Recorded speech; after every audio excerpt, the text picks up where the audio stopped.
Hi guys, dito pala kami nagstay ni Patrick sa Ion Tower nung pumunta si Patrick sa Pilipinas. Naman guys, sa CR yan. At saka, yung tubig pala dyan is hot and cold. Then, sa room, ito yung view na makikita mo. Ito naman guys, yung living room. Yan, may pa-mirror din sila.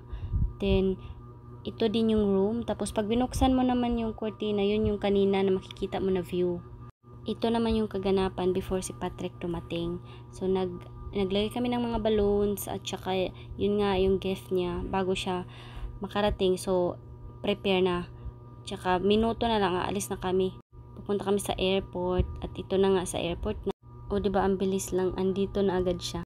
Sabi ko, wag ka mo munang pumasok. Ibe-video kita. Kasi gusto ko makita yung reaction niya. At saka yun, napawaw siya. Tapos, kinis niya ako. Nag-thank you siya. After nun, nagbukas na siya ng mga regalo niya. Tsaka may mga card pala akong nilagay lahat sa regalo niya.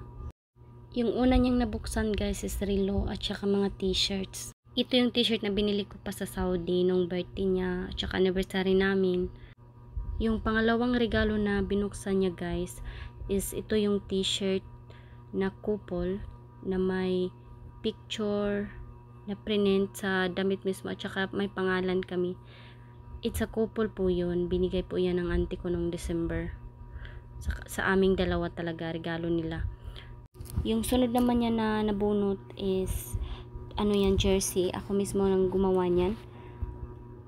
At saka sobrang nagustuhan niya yan kasi naglalaro siya guys at favorite niya yung Valorant na laro.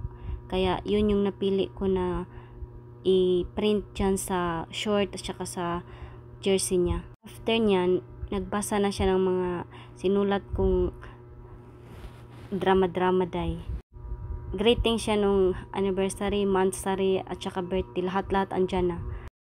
Sunod niya namang binuksan guys, ang laman is bag at saka sombrero.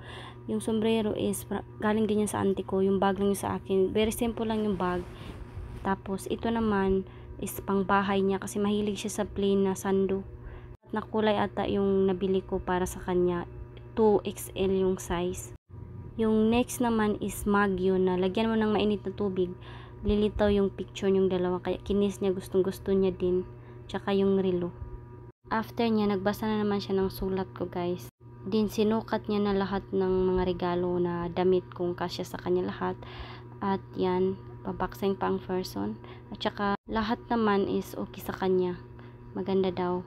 At nagustuhan niya lahat. At yan, may regalo din daw siya sa akin, 3. Ito pala yung una niyang binuksan guys, yung bracelet na infinity. Tapos, yan, nilagay niya agad sa kamay ko. Tapos, ang tagal niyang matapos mag-lock. Sumunod naman is yung necklace. Ito talaga yung nagustuhan ko ng sobra guys. Tapos may nilagay siya sa likod na I love you Dudu kasi yun yung tawag niya sa akin guys, Dudu. Tapos may picture yan. And then last one is the promise ring, infinity din yun. So dahil tapos na kami mag-exchange gift, thank you sa mga nanood, thank you sa mga nag-support guys. God bless you all.